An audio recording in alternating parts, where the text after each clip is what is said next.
Olá, o Jornal Panorama começa agora com os destaques do trabalho no Legislativo Estadual.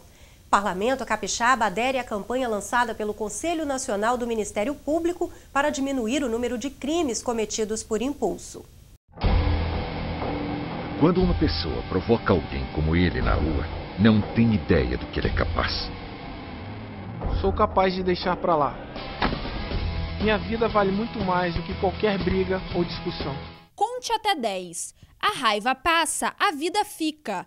Este é o slogan da campanha do Conselho Nacional do Ministério Público, que tem como objetivo reverter os altos índices de violência no país por motivo fútil. A convite do deputado Sandro Locutor, uma representante do Ministério Público Estadual, apresentou a campanha à Assembleia Legislativa, que oficialmente se tornou parceira da iniciativa. A ideia é que essa campanha chegue aos movimentos sociais e que com isso a gente consiga baixar os índices, as estatísticas de homicídios por motivos banais, por motivos fúteis, em decorrência de brigas de trânsito, brigas de bar e outros motivos também desproporcionais para causar a morte de outros. Não basta um órgão como o Ministério Público, a Assembleia Legislativa, o poder constituído de fato. Tem que haver o envolvimento da sociedade para que a gente acabe com esses crimes banais. Para ampliar a campanha junto à população, uma caminhada está sendo organizada para o próximo dia 25 de novembro, às 9 da manhã, na praia de Camburi. A gente vai ter banda de Congo, escola de samba, participação de algumas escolas, atletas de cunho nacional e estadual com presença já confirmada. E o ponto de encontro vai ser no cruzamento entre a Adalberto Simão Nader e a Dante Michelini. A gente vai caminhar dali até aproximadamente o Banco do Brasil, aonde se encerra. A ideia é que se encerre por volta de 10 horas da manhã. E todos os capixabas estão convidados? Todos os capixabas estão convidados, aclamados para comparecerem, porque se o movimento não ganha as ruas, a gente não muda a realidade do Estado do Espírito Santo. Após a apresentação da campanha Conte até 10, os deputados deram continuidade aos trabalhos em plenário. Confira as informações com a repórter Gabriela Zorzal. Karina, os deputados limparam a pauta de votação nesta terça-feira. 7 matérias foram aprovadas, entre elas a que institui o Dia Estadual do Celíaco. De acordo com a justificativa da matéria, essa data será importante para sensibilizar os capixabas sobre a importância do diagnóstico e do tratamento da doença, que consiste na intolerância ao glúten. A matéria é de autoria do deputado Cláudio Vereza. E os parlamentares ainda discutiram uma proposta de emenda constitucional do deputado José Carlos Elias sobre reeleição dos membros da mesa. Se for aprovada pelo plenário, fica permitida a reeleição apenas nos casos em que o mandato tenha sido exercido por período inferior a 1 ano e quando o integrante da mesa não tiver sido originalmente eleito para o cargo a que concorrer. É com você, Karina. Obrigada, Gabriela. 20 de novembro é Dia Nacional da Consciência Negra. O assunto foi destaque na Assembleia Legislativa. Em pauta, a necessidade de acabar com a discriminação ainda existente no país. Zumbi dos Palmares foi um dos maiores líderes quilombolas do país. Seu nome é sinônimo de força e resistência cultural. Por isso, desde 2003, o Brasil celebra o Dia da Consciência Negra, em 20 de novembro. A data marca a morte de Zumbi dos Palmares, ocorrida há mais de 3 séculos. A homenagem foi instituída para fortalecer a reflexão sobre a resistência do povo à escravidão e a inserção do negro na sociedade. No Brasil, a semana é voltada para ações contra a discriminação racial. O tema é debatido principalmente nas escolas, já que a mesma lei que criou o Dia Nacional da Consciência Negra tornou obrigatório o ensino sobre a cultura afro-brasileira. Qualquer povo ele precisa conhecer a sua história.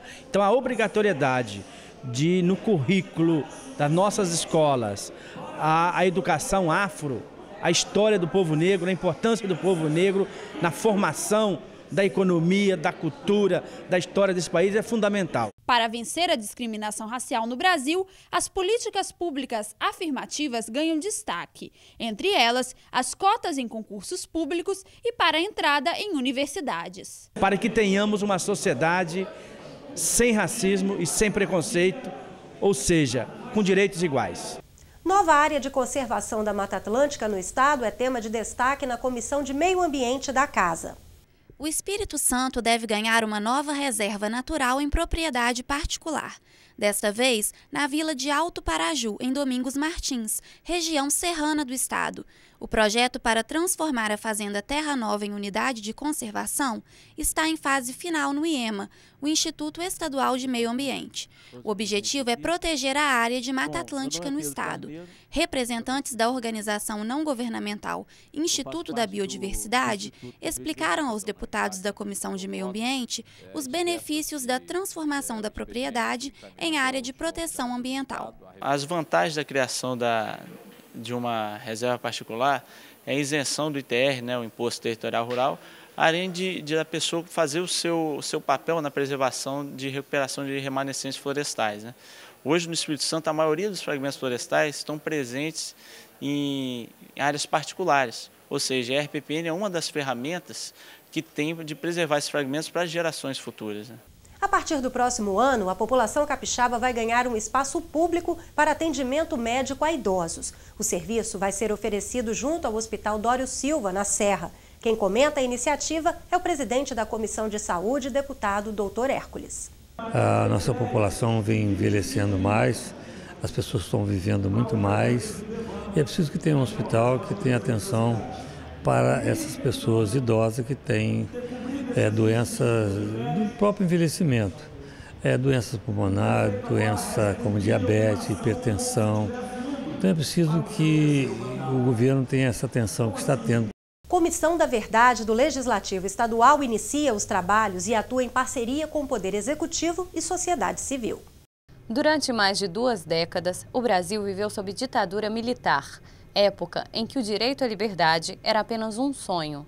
A luta por um país democrático levou brasileiros à tortura e à morte, além dos muitos casos de desaparecidos políticos. Mas qual o alcance real da violência praticada neste período? Para resgatar essa história e esclarecer as violações aos direitos humanos que aconteceram entre os anos de 1964 a 1985, começaram a funcionar as Comissões da Verdade, criadas em todo o país. O Parlamento Capixaba foi um dos primeiros legislativos estaduais a instituir uma comissão.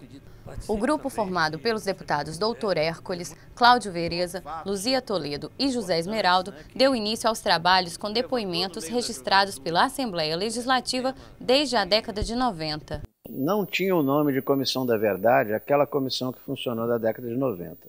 Mas ela fez um trabalho verdadeiro de Comissão da Verdade ao ouvir cerca de 100 prisioneiros da ditadura, ex-presos políticos, familiares de desaparecidos, e inclusive publicou em 2 edições um livro, Ditaduras Não São Eternas, a respeito daquele trabalho desenvolvido pela comissão. E mais, a comissão ainda concluiu pela apresentação de um projeto de lei que se transformou em lei que visa indenizar, reparar financeiramente e politicamente, moralmente, pessoas que sofreram nas mãos do aparato de repressão do Estado do Espírito Santo. E a comissão, agora, ela vai apenas complementar aquele trabalho nas lacunas que, porventura, tiverem acontecido.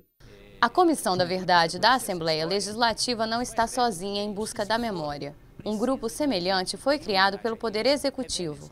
As comissões vão atuar em parceria. Vai permitir que a gente trabalhe junto, não faça sobretrabalho, enfim, é possível articular reuniões conjuntas, fazer um planejamento conjunto, e isso vai nos ajudar muito o Espírito Santo. Então, a existência das duas, não há nenhuma contradição, pela contradição, nasceram para ser cooperativas e parceiras permanentes, o Executivo e o Legislativo. E se o Judiciário criar uma também, terá também esse espaço. Além dos grupos formais instituídos pelos 2 poderes, a sociedade civil organizada também está em busca de informações sobre os casos de tortura, mortes e desaparecimentos ocorridos no Espírito Santo. Todo país que viveu uma ditadura, ele necessita passar pela justiça de transição. Para passar pela justiça de transição, é preciso resgatar a memória que está submersa nos porões da ditadura. Essas memórias têm que ser processadas e dela sair o que é verdadeiro. Com base nessa verdade, a sociedade civil poderá acionar, através das instituições, o Estado e os agentes do Estado que cometeram crimes de lesa humanidade, em especial, como o caso da tortura. E para as comissões institucionais funcionarem, as comissões, ou melhor, as entidades da sociedade civil, elas têm que estar em permanente pressão, né? Permanentemente orientando, criticando, observando. Apesar de não terem vivenciado o período da ditadura militar, os jovens do Estado estão envolvidos na busca da verdade sobre o que realmente aconteceu naquela época. Aprender, né, com os antigos militantes daquela época, né, que a gente tem muito para nos passar coisas que não estão nos livros hoje em dia, né. As informações colhidas pelas comissões serão usadas para localizar e identificar corpos e restos mortais. O material será enviado à Comissão Nacional da Verdade. O Parlamento Capixaba ainda vai recomendar medidas para prevenir outras violações de direitos humanos e assegurar que a violência do passado não volte a acontecer.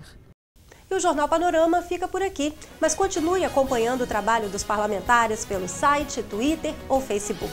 Obrigada pela sua companhia e até o nosso próximo encontro.